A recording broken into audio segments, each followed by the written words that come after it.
Hey guys, what's up? So I wanted to come to y'all today and speak about depression. I feel like a lot of people have been going through it lately, and it's about time for me to just, make a video about it and let y'all know what I did and what I do to get myself out of funks. I want to throw some woo-woo foo-foo concepts out to y'all real quick. I'm a big believer in numerology, and I use it in my life daily, and it's very helpful for me. In the year 2016, if you add up the 2016, the sum is the number 9.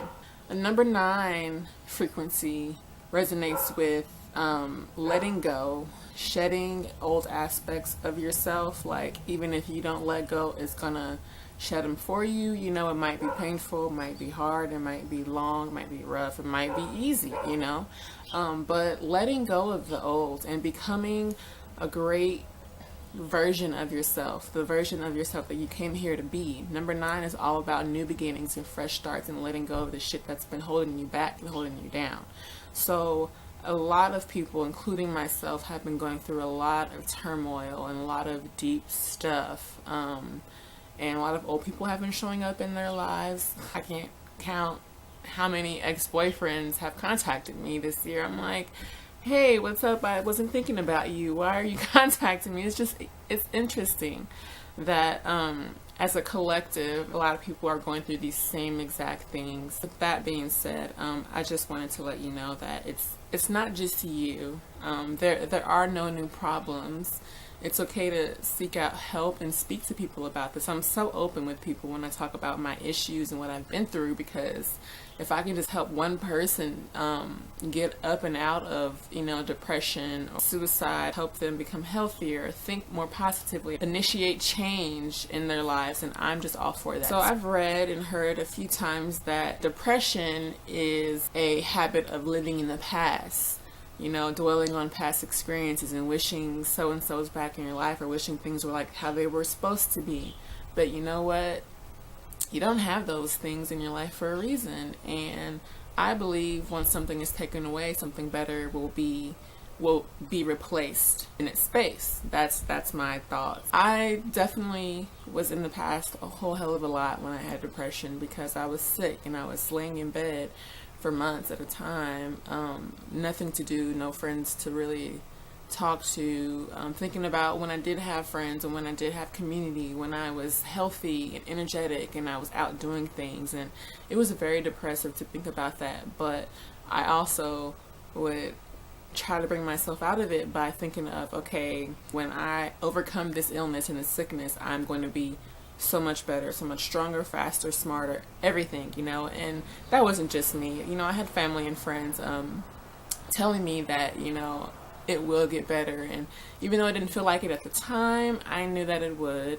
Not everything lasts forever. So what I do and did when I'm feeling down, first of all, I'm a comfort eater. I stuff my emotions with food, much like a lot of people in this world.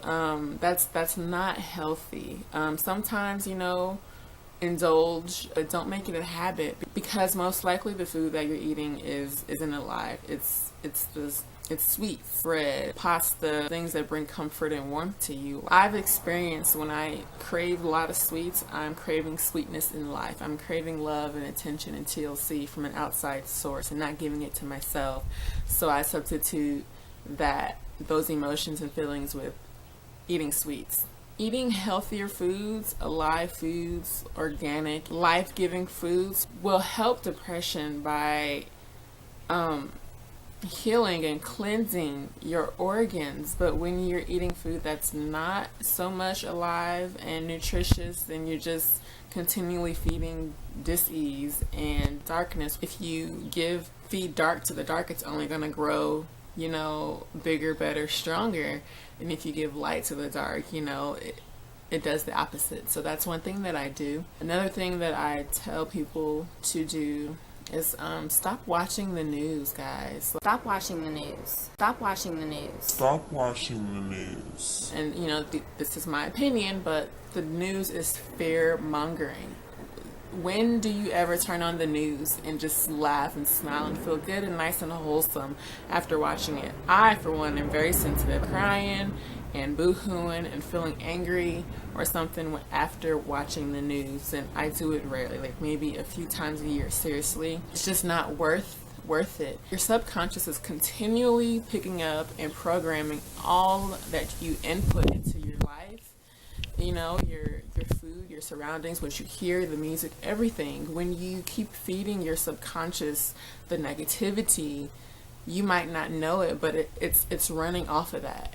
It's like that's the fuel that's running you. So when I'm depressed and sad, I permeate my apartment, first of all, with incense or good smelling stuff that uplifts you and makes you feel good. As far as smell goes, then I would play YouTube videos, inspirational stuff that made me think about, you know, life, and just stuff that would stimulate my mind for the better. I will watch funny shit. I will have Jimmy Fallon on replay all day. Laughter heals, guys. Laughter is like number one in my life. I'm goofy sometimes, if y'all haven't noticed, and I just love to laugh. Like, laughter just brings so much healing. So find laughter and fun in your life. Happy music. I'm walking on sunshine. You know the song. Or It's Gonna Be a Brighter Day by Kirk Franklin, or Don't Worry, Be Happy. You know, like, that's the kind of stuff that I would listen to all day. No negativity. Don't get me wrong, I have an inner trap queen, but I don't listen to the music often that, you know, demotes women. That is not the best for your subconscious. Permeate your life with positivity. That includes people, places, and things. For instance, I had many items in my house that were purchased with past partners, and like everything had like a emotional tie to it, and I would be like, oh, you know, looking at the stuff and just be like going back into the past. And nah, donate it to Goodwill, yo. Like, give it away, bring in new fresh things to free yourself of that caged bird that was the past you. On top of things, there's people. You know, it might suck and hurt in the beginning to not speak to family or friends as often, but if they aren't very supportive and positive with your goals and your growth, you know, you don't really need people in your life who aren't doing that for you. Why else would they be there? You know what I'm saying? I've strayed from a lot of friends, you know, being a highly spiritual, positive, hippie person. You know, I've lost a lot of friends, and not, you know, just completely like cut off, but just gradually, you know, we drift apart because we aren't vibrating on the same frequency. You can't coexist with someone consistently. Well, you can, but it's hard to coexist with someone consistently when you just don't have the same values, goals, and outlooks. Get rid of the negative people in your life. Get rid of them. Like I said, your subconscious is always inputting, and in the back of your mind, you might not know it, but the negativity that people spew at you consistently might be affecting you. Go places, do things that uplift you, that bring you joy. Sometimes I know it's hard to get out the bed when you're depressed, but like, I like being outside. I would go for a walk. No phone, be free, and just let it go. Go swimming, pick flowers, garden, go to a movie by yourself. I'm very keen on taking yourself out to a dinner and movie, going to museums. A lot of people are afraid of that, and it boggled me when I first started going out on my own, and people were like, who's going with you? You know, no one. Me, myself, and I love myself enough to treat myself and spend time with myself. You know what I'm saying?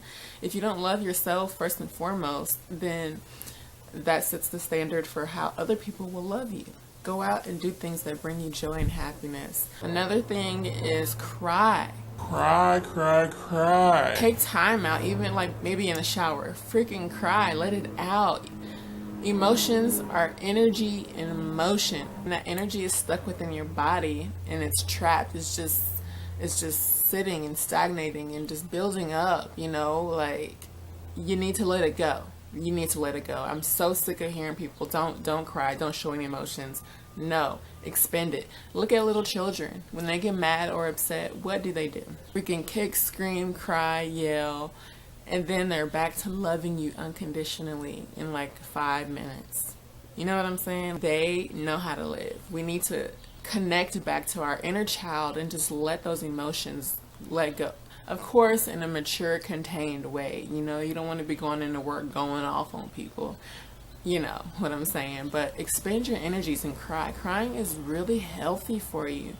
And people see crying as weakness. I see it as strength. I love when a person can show me their raw emotion. Like, for real. Seriously. So guys, those are the tips that helped me out of depression.